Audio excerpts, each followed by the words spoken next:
Hi friends, family kitchen हाउसे सकलके स्वागत जानिए आमी नंदिनी आज आपनादेर साथे शेयर करब चिजी कीमा कबाब। आजकेर এই রেসিপিটি আপনারা ঘরে খুব সহজেই তৈরি করে নিতে পারবেন। আর বাড়িতে কোনো অনুষ্ঠান থাকলে এই রেসিপিটি আগের থেকে রেডি করে আপনারা ফ্রিজে স্টোর করেও রাখতে পারেন। তারপর অনুষ্ঠানের দিন গরম গরম ভেজে সার্ভ করতে পারেন। তাছাড়া সন্ধ্যাবেলা চায়ের বাটির সাথেও কিন্তু এটা জাস্ট জমে যাবে। আজকের এই রেসিপিটি শেষ পর্যন্ত দেখার অনুরোধ রইল। রেসিপিটি যদি ভালো লেগে থাকে আমার চ্যানেলকে সাবস্ক্রাইব করে আমার পাশে থাকার অনুরোধ রইল আপনাদের সকলের কাছে।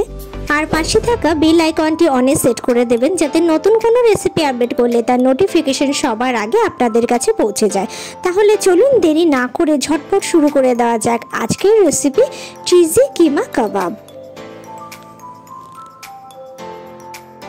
এই কাবাব বানানোর জন্য আমাদের প্রথমেই লাগবে কিমা। এখানে আমি চিকেন কিমা নিয়ে নিয়েছি। 250 গ্রাম বোনলেস চিকেন নিয়েছিলাম, সেটাকে ভালো করে মিক্সিতে পেস্ট করে আমি কিমাটাকে রেডি করে নিয়েছি। এবার এর মধ্যে আমি দিয়ে দিচ্ছি একটা মিডিয়াম সাইজের পেঁয়াজ কুচি কুচি করে কেটে নিয়েছি। দিয়ে দিচ্ছি এবার ধনে পাতা কুচি,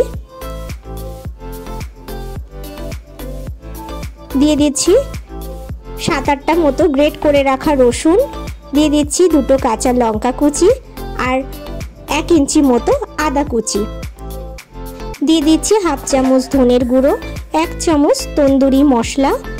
এটা বাজার থেকে কেনা তন্দুরি মশলাই আমি এখানে ব্যবহার করেছি।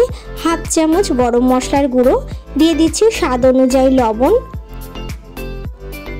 দিয়ে দিচ্ছি 1 চামচ বাটার, দিচ্ছি 1 চামচ ভিনিগার, 1 চামচ সয়া সস, দিয়ে দিচ্ছি 2 কাপ মতো গ্রেট করে রাখা চিজ। চিজটা আপনারা যে যেরকম খেতে পছন্দ করবেন সেই অনুসারেই দেবেন। দিয়ে দিচ্ছি সামান্য একটু চিনি, 1/2 চামচ গোলমরিচের গুঁড়ো, 1/2 চামচ চিলি ফ্লেক্স আর দিয়ে দিচ্ছি 2 থেকে 3 চামচ মতো ব্রেড ক্রাম্বস। এবার এই সমস্ত উপকরণ বেশ ভালো করে চিকেন কিমার সাথে মেখে নেব। এই রেসিপিটি খেতে কিন্তু অসম্ভব সুন্দর লাগে। আর এই রেসিপিটি কিন্তু একদম রেস্টুরেন্ট স্টাইলে আমি তৈরি করার চেষ্টা করেছি। যদিও সঠিক রেসিপি আমার জানা নেই, তো আমার যেরকম মনে হয়েছে তো আমি সেই সমস্ত উপকরণ দিয়ে আমি সেই টেক্সচারটা আনার চেষ্টা করেছি। ভালো করে মেখে নেওয়ার পর আমি এটাকে ঢেকে 10 থেকে 15 মিনিট রেস্টে রেখে দেবো। ফিরে আসলাম 15 মিনিট পর। খুব সুন্দর কিন্তু একটা গন্ধ বেরোতে শুরু করেছে এই মিক্সচারটা থেকে। এবার আমি যে পাত্রে কাবাবটা তৈরি করে রাখবো সেই পাত্রে অল্প একটু সাদা তেল দিয়ে দিচ্ছি। আর সাদা তেল দিয়ে বেশ ভালো করে ওই প্লেটটাকে আমি একটু তেল মাখিয়ে নেব, যাতে করে আমি গড়ে যখন এই পাত্রের উপর রাখবো তারপর এখান থেকে নিয়ে যখন তেলে ভাজবো তখন যাতে পাত্রের গায়ে কাবাবের অংশ মানে মাংসটা লেগে যাতে না যায় সেই কারণে একটু তেল মাখিয়ে নিয়েছি। আর হাতেও একটু তেল মাখিয়ে নিতে হবে। এবার অল্প অল্প করে নিয়ে আপনাদের পছন্দ মতো আপনারা কাবাবটাকে গড়ে নিতে পারেন। আমি একটু গোল গোল চাপটা চাপটা করে কাবাবটাকে তৈরি করব, যাতে ভাজার সময় খুব ভালোভাবে ভেতরটাও ভাজা হয়ে যায়। আমি এরকম পাতলা পাতলা করে গোল গোল করে কাবাবগুলোকে রেডি করছি। হাতে একটু তেল মাখিয়ে নিয়েছি যাতে হাতে লেগে না যায়, কারণ বারবার লেগে গেলে কাবাবগুলো গড়তে অসুবিধা হবে। তো সেই কারণে ভালো করে হাতে তেল মাখিয়ে নিয়ে তারপরে কাবাবগুলো গড়তে হবে। আর যে পাত্রেই রাখবেন না কেন সেই পাত্রে একটু তেল লাগিয়ে নেবেন যাতে কাবাবগুলো পাত্রের গায়ে লেগে না যায়। তো দেখুন একটা তৈরি করা হয়ে গেছে। এবার যে পাত্রে আমি তেলটা মাখিয়েছি সেই পাত্রেই রেখে দেবো, যাতে তেলে ভাজার সময় তুলতে অসুবিধা না হয়। তো আরেকটাও আমি ঠিক একই পদ্ধতিতে তৈরি করে নিচ্ছি। আমি কাবাবগুলো একটু চাপটা চাপটা করেই তৈরি করছি। আপনারা কিন্তু আপনাদের পছন্দ মতো আকারে কাবাব তৈরি করে নিতে পারেন। ছোট থেকে বড় সকলেই পছন্দের এই রেসিপিটি একবার হলেও বাড়িতে ট্রাই করার অনুরোধ রইল। আশা করছি আপনাদেরও ভীষণ ভালো লাগবে। তো দেখো আরেকটাও আমার তৈরি করা হয়ে গেছে। এইভাবেই আমি প্রত্যেকটা কাবাব তৈরি করে নেব, তারপর ফিরে আসছি।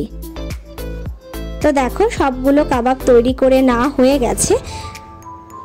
এবার আমি তেলে ভেজে নেব।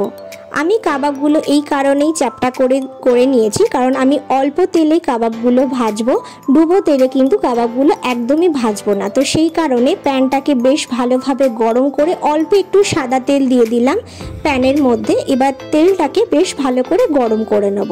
তেলটা বেশ ভালোভাবে গরম হয়ে গেলে গ্যাসের ফ্লেমটাকে একদম লোতে রেখে আমি কাবাবগুলো তেলের মধ্যে দিয়ে দিচ্ছি এবং লো ফ্লেমেই একটু সময় ধরে কাবাবগুলো ভাজবো, যাতে কাবাবগুলো ভালো করে ভেতর পর্যন্ত ভাজা হয়ে যায়।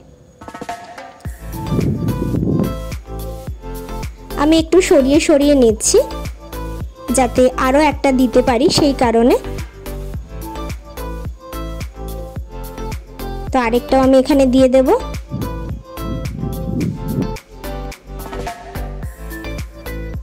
তো এইভাবে চেপে চেপে দিতে হবে কাবাবগুলোকে, যাতে বেশ ভালোভাবে কাবাবগুলো ভাজা হয়ে যায়।